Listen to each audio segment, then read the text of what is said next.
Musqin Azərbaycanın dahi bəstəkarı, gözəl pedaqoq, ictimai siyasi xadim, Azərbaycan və SSR-nin xalq artisti, gözəl musiqi nümunələri bəstələmiş Üzeyir Hacıbəyovun musiqi jubileyində hamımızı xoş gördük. Üzeyir Hüseynoğlu Hacıbəyev 1885-ci ildə Ağcabədidə anadan olmuşdur. Atası ədəbiyyat sahəsində, anası isə musiqi sahəsində yüksək mövqe tutmuşdur. Musiqiyə olan həvəsi anasından keçmişdir.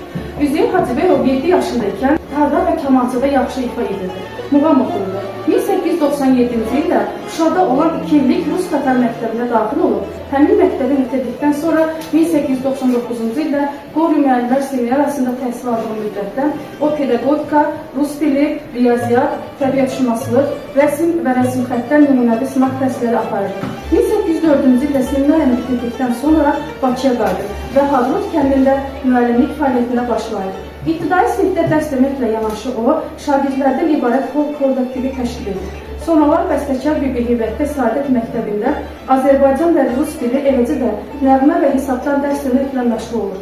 1905-ci ildə Üzeyir Hacıbəyov Lənkəs ləqəbi ilə Həqiqət, İrşad, Tərəqqi qəzetində çıxışlar edir. Kiçik məqalə və felyetonlar vasitəsilə oradan-buradan başlığı altında vacib məsələləri oxucuların nəzərinə çatdırır. İndi isə burada sözü musiqiyə verək.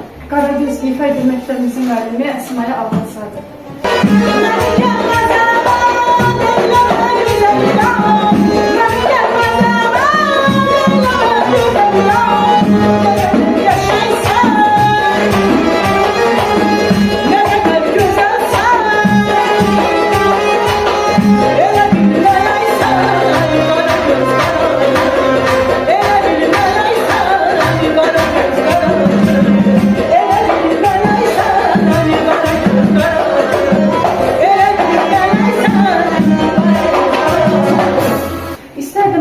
Hissədə Aşıq Hala musiqili komediyasından bir hissəni şagirdimiz ifa etsin. Əsgərin Şahduru qarmonda ifa edir, birinci sinif şagirdi Abuşova Xədicə, müşayiət edir Hüseyin Həsənov.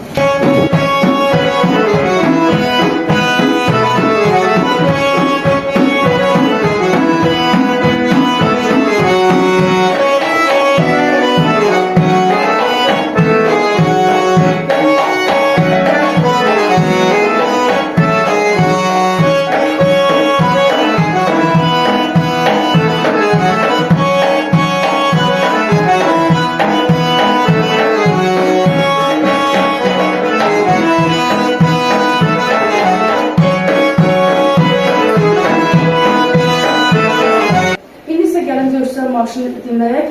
Tarda ifa edir Əli Allahverdiyev, konsermester Əsmət Cəmizov.